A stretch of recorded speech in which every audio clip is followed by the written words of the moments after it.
সালমানের থাবা থেকে রক্ষা পায়নি টেলিকম সেক্টর। শেয়ার বাজারের মতো এই সেক্টরকে ফতুর করেছেন স্বৈরাচার শেখ হাসিনার এই উপদেষ্টা।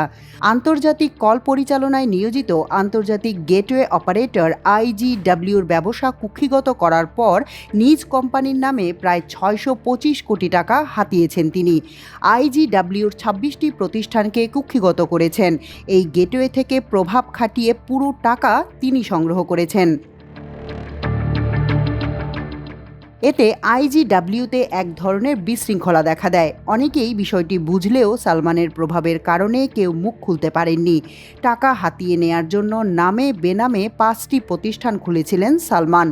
২০১৮ সাল থেকে ২০২৪ সাল পর্যন্ত অপারেটরদের বাধ্যতামূলকভাবে সালমান তার নিজের প্রতিষ্ঠানে টাকা পাঠান।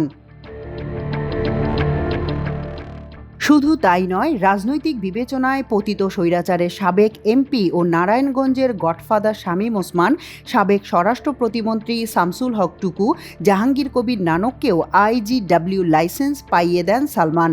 এই লাইসেন্স প্রাপ্তিতে বড় ধরনের টাকা লেনদেনের অভিযোগ পাওয়া গেছে। ৪টি প্রতিষ্ঠানের বিরুদ্ধে অনিয়মের সঙ্গে জড়িতের অভিযোগ পাওয়া গেলেও তাদের বিরুদ্ধে কেউ কথা বলার সাহস পাননি। শুধু তাই নয়, অনিচ্ছা সত্ত্বেও সালমান এফ রহমান অনেকটা চাপ সৃষ্টি করেই তাদের এই পরিকল্পনায় নিয়ে আসেন ১৮ সদস্যকে। এ বিষয়ে ব্যবস্থা নিতে দুদকে শরণাপন্ন হয়েছে বিটিআরসি। এ বিষয়ে বাংলাদেশ টেলিযোগাযোগ নিয়ন্ত্রণ কমিশন বিটিআরসি চেয়ারম্যান অবসরপ্রাপ্ত মেজর জেনারেল মোহাম্মদ এমদাদুল বারী জানান, গেটওয়েতে টাকা সংগ্রহের ক্ষেত্রে একটি বিশৃঙ্খলা ছিল।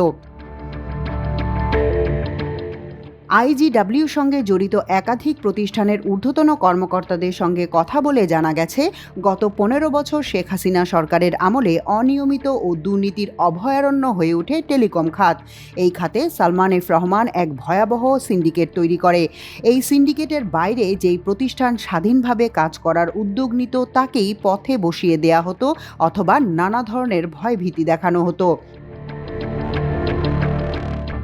তৎকালীন টেলিযোগাযোগ মন্ত্রী আব্দুল লতিফ সিদ্দিকীর সঙ্গে মিলে সে সময়ের ২৩টি বেসরকারি অপারেটরের মধ্যে ১৮টি প্রতিষ্ঠানকে নিয়ে আইজিডব্লিউ প্রতিষ্ঠান তৈরি করেন সালমান এফ রহমান।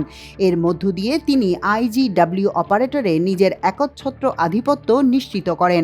আর এর মধ্যে সালমান আবার নিজের নামে 5টি প্রতিষ্ঠান তৈরি করেন।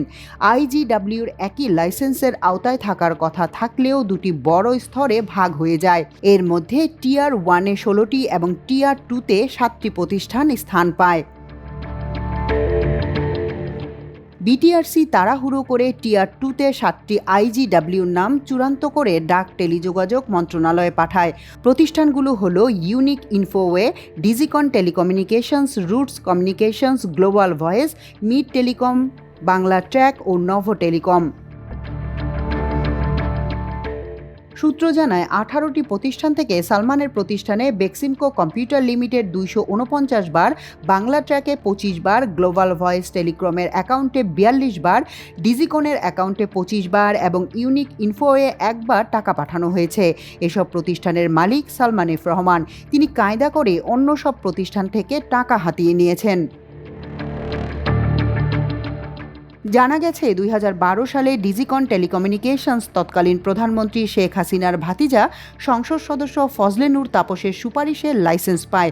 যদিও বিটিআরসির রাজস্ব না দেয়ায় ২০১৩ সালের জুলাই মাসে এই প্রতিষ্ঠানটিকে ব্লক করা হয়েছিল। রুটস টেলিকমিউনিকেশনস প্রতিষ্ঠানের মালিকানায় রয়েছেন প্রধানমন্ত্রীর বিশেষ সহকারী ও আওয়ামী লীগের দপ্তর সম্পাদক আব্দুস সোবহান গোলাপের স্ত্রী গুলশান আরা। গ্লোবাল ভয়েসের মালিকানায় রয়েছেন AKM শামসুদ্দোহা। এই কোম্পানিতে ব্যবসায়ী সালমান এফ রহমানের ছেলে শায়ান রহমানের সম্পৃক্ততা রয়েছে। তবে মোবাইল অপারেটরদের টাকা পরিশোধের জন্য মার্কেট ডেভেলপমেন্ট এক্সপেন্স নামে একটি আলাদা ফান্ড করা হলেও সেটি খুব একটা কাজে আসেনি। সূত্র জানায়, সালমান এফ রহমানের নেতৃত্বেই টিয়ার 2-এ থাকা 7টি অপারেটরের সিন্ডিকেটের টাকা হাতিয়ে নেয়।